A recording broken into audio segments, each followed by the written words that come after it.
All right, let's talk about role playing and objection handling. This should be a daily habit. What you need to do is find another new agent who's either in the same coaching program, which is great because then you guys are learning the same material, or you can find someone who's like slightly less new than you, or just find another person to role play with, anybody, okay? Even if they're experienced and they have time to give it to you. Find a time to get on a call with them for at least 15 minutes a day and role play. Do one time you as the customer and one time you as the realtor, and then vice versa for them, right? If you do this, you will find yourself way faster and smoother when you're out there with clients and you just kind of know what to say. So, because let me just give you a little piece of advice. Every buyer out there has the exact same questions and objections, and every seller out there has the exact same questions and objections. You're not going to hear too many different things.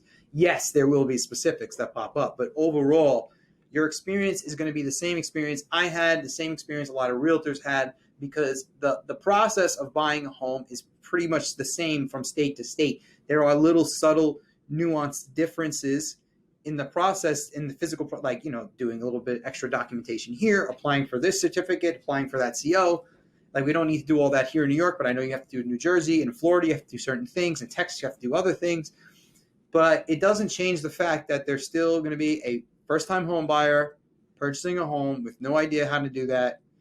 Or it doesn't change the fact that they're going to be a first-time home seller selling their home with no idea how to do that and what the experience is going to be like. So just like every other human, they're going to have pretty much the same objections as everyone else you come across. It happens every single time. Now, what happens is if you are role-playing every day with a new person or an experienced agent, you're just getting better at handling those objections and questions in the moment, okay? Now, as far as resources that are available to you, if you go into the file vault, there's a whole bunch of scripts that have been written up and designed so that really easy to use, really easy to learn, and you can role play with these back and forth. You can make role play scenarios for buyer consultations, for sale by owners, expireds, just listeds, all kinds of things, circle prospecting. There's scripts in there for any type of role play you want to do. The most important thing is that you make it a habit. If you make it a habit and you do it regularly, you'll become a master at it. Speed is the name of the game, okay? In order to get fast in real estate, you need to get knowledgeable. Once you know the material and know what to say, you will become knowledgeable, and then you're able to handle things quickly in the moment. You'll handle objections, you'll handle questions right away. And that will keep you moving forward, and that'll make the customer see that, wow, this guy's knowledgeable, they're a resource on the subject, and they can answer my questions, and you can answer them quickly and effectively.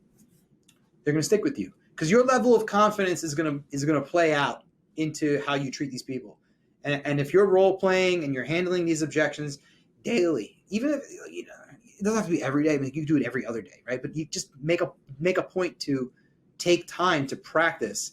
You'll get there. It's just like any other athlete, right? Why do coaches make athletes take 1,000 free throw shots every time they go to, before a game or something like that, right? The reason a coach does that is because, when it's time to make a free throw in the middle of the game, you need to be on the money, right? And if you're throwing 1,000 free throw shots in a row and you're not missing any, when it's time to do 1,001, you're going to hit it, right? But the player might say something like, "Hey, coach, why do I have to throw 1,000 free throws? I've already threw, 505 free throws in a row."